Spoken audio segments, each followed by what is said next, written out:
السلام علیکم۔ آج ہم کتاب شرح لوح قلم کا لیکچر نمبر 39 صفحہ نمبر 328 پڑھنے لگے۔ اس کا عنوان ہے ادراک کیا ہے۔ پچھلے صفحوں پہ پچھلے چیپٹرز میں ہم نے خاص طور پہ ادراک کے بارے میں جانا کہ کیا نقطہ ہے اور اس سیاہ نقطے کو ہم نے سمجھنا ہے، یا مرشد کریم یہ چاہتے ہیں کہ ہم اس کو سمجھیں۔ تو آج ہم اسی کی مزید شرح پڑھیں گے کہ ادراک کیا ہے۔ تو شروع کرتے ہیں۔ اعوذ باللہ من الشیطان الرجیم، بسم اللہ الرحمن الرحیم۔ اللہ تعالیٰ فرماتے ہیں وہ ذات جس نے تمہیں نفس واحدہ سے پیدا کیا۔ اب یہ نفس واحدہ کی ایک شرح پہلے بھی گزر چکی کہ یہ نفس واحدہ وہ ہے جہاں زمانیت اور مکانیت باہم دیگر ملی ہوئی ہیں۔ اب اس نفس واحدہ کی تشریح ذرا سماعت فرمائیں۔ کائنات ایک نقطے میں ریکارڈ ہے۔ اس نقطے کو کائنات کی مائکرو فلم کہا جائے تو بات آسانی سے سمجھ میں آ جاتی ہے۔ یعنی کائنات ایک نقطے میں ریکارڈ ہے، یعنی اللہ کا وہ سارا پروگرام جو اللہ نے کائنات بنانے کی بابت سوچا، وہ ایک مائکرو فلم کی صورت میں ریکارڈڈ ہے۔ اب اس نقطے کا ایک جگہ سے دوسری جگہ ہونا ادراک کا سرچشمہ ہے۔ ادراک اطلاع ہے، یعنی وہ جو واہمہ کی صورت میں ادراک ہمارے ذہن کو مس کرتا ہے یا اس سے ٹکراتا ہے اور اس پہ ایک دباؤ کریٹ کرتا ہے، وہ اطلاع ہی اصل میں ادراک ہے، اور اطلاع ہی میں گہرائی اور پہنائی پیدا ہوتی رہتی ہے۔ اس اطلاع میں جو یہ ڈسینڈ کرتی ہے، جو یہ پینیٹریٹ کرتی ہے، جو یہ ذہن کے اندر داخل ہو کر اس کی گہرائیوں میں اترتی چلی جاتی ہے، تو اسی گہرائی میں اترنا اطلاع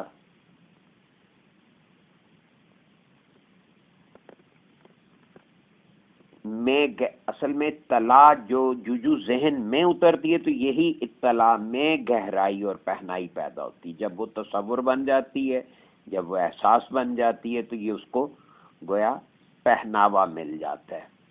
اس گہرائی کے نتیجے میں نقطہ الٹ پلٹ ہوتا رہتا ہے۔ یہ ادراک سیاہ نقطے کی صفات میں سے ایک چیز ہے۔ ادراک سیاہ نقطے کی صفات ہیں، اور سیاہ نقطے کی صفات کیا ہیں؟ اطلاعات۔ گزشتہ لیکچر کے اینڈ پہ میں نے آپ کو عرض کیا تھا کہ سیاہ نقطے کا مراقبہ کرنے سے ادراک کی گہرائی میں اضافہ ہوتا ہے، اس کی وسعت میں اضافہ ہوتا ہے۔ انسان سیاہ نقطے کا مراقبہ کرنے کے بعد اطلاع میں درست معنی پہنانا سیکھتا ہے، بشرطے کہ اس کے شعور کا سانچہ اس طرز میں ڈھلا ہو جس طرز میں اس کے پیر و مرشد کی طرز فکر ہے۔ حضور مرشد کریم فرماتے ہیں ہمارے شعور میں یہ بات محفوظ ہے کہ ہیروشیما اور ناگاساکی پر بم گرایا گیا تو لوگوں نے دیکھا کہ پہاڑ اپنی جگہ موجود ہے، لیکن دھوئیں کی طرح۔ جب پہاڑ کو ہاتھ لگا کر دیکھا تو وہاں پہاڑ نہیں، محض دھند تھی۔ ان خربوں سال پرانی پہاڑیوں پر جب بم گرایا تو پہاڑیاں ایک سیکنڈ میں اس طرح فنا ہو گئیں جیسے ان کا کوئی وجود ہی نہ تھا. پہاڑیوں کی جگہ دھوئیں کا نشان باقی رہ گیا جو آہستہ آہستہ اڑ گیا، یعنی ہوا میں تحلیل ہو گیا. اب اس واقعے پہ جو شعور انسانی پہ ایک سیاہ دھبے کی حیثیت رکھتا ہے، ایک تاریک دھبا ہے تباہی کا، یا تو اس کو روحانی نظر کیسے دیکھتی ہے وہ سنیں کہ براہ راست طرز کلام یا روحانی تفکر سے اس بات کو اس طرح سمجھا جائے گا کہ ایک سیکنڈ کی فنا نے خربوں سال کی بقا کو اپنے اندر جذب کر لیا. کیا؟ ایک سیکنڈ کی فنا، یعنی فنا کا ایک سیکنڈ خربوں سال کی بقا کو جذب کر گیا. جو چیز خربوں سال میں بنی تھی وہ ایک سیکنڈ میں فنا ہو گئی، اور ایک سیکنڈ کی فنا نے خربوں سال کی زندگی کو نابود کر دیا، یعنی مٹا دیا. بود میں نے تھا، جو چیز ہے، جو چیز تھی اس کو نہیں کر دیا، وہ اب نہیں تھی. تو زندگی کو نابود کر دیا. تو مفہوم یہ ہے کہ ایک سیکنڈ نے خربوں سال کا احاطہ کر لیا، یعنی ایک سیکنڈ میں اتنی وسعت ہے کہ وہ خربوں سال کا احاطہ کر سکتا ہے. جب ہم ہیروشیما اور ناگاساکی کی پہاڑیوں کا تذکرہ کرتے ہیں تو ہیروشیما کی پہاڑیوں کو خربوں سال کا روپ دے کر بیان کرتے ہیں. یعنی جب ہم کسی پہاڑ کا تذکرہ کرتے ہیں تو ہم اصل میں کیا کہہ رہے ہیں؟ کہہ رہے ہیں کہ یہ بلینز آف ایئرز پرانی پہاڑی ہیں، یعنی billions of years old mountains. تو یہ بلینز آف ایئرز کا ذہن میں خیال آنا کیا کر رہے ہیں کہ یہ ہم خربوں سال کا روپ، یعنی ان کی عمر بتا رہے ہیں. اور بیان کتنی دیر میں کر رہے ہیں؟ ایک سیکنڈ میں. تو یہ جو ایک سیکنڈ میں ہم نے کہا یہ خربوں سال ہیں، ان پہاڑیوں کی عمر اتنے بلین ایئرز ہے، جس کا کیا مطلب ہوا کہ ہم نے ایک سیکنڈ میں خربوں سال کا احاطہ کیا. اب اسی بات کو آگے فرما رہے ہیں کہ جس طرح ایک سیکنڈ کی فنا نے خربوں سال کی زندگی کا احاطہ کر لیا، اسی طرح سیاہ نقطے کا ایک سیکنڈ، سیاہ نقطے کے ایک سیکنڈ کا خربواں حصہ، billionth of a second, billionth part of a second, ایک سیکنڈ کا خربواں حصہ ازل سے ابد تک محیط ہے. یہ اصل میں ہمیں سیاہ نقطے کے ادراک کی وسعت کا احساس دلانے کے لیے یہ بات یوں بیان کی جا رہی ہے کہ ایک طرف تو ہم وقت کے میکانزم کو سمجھیں اور دوسری طرف ہم اس کی وسعت کا ادراک تھوڑا سا اندازہ کر سکیں.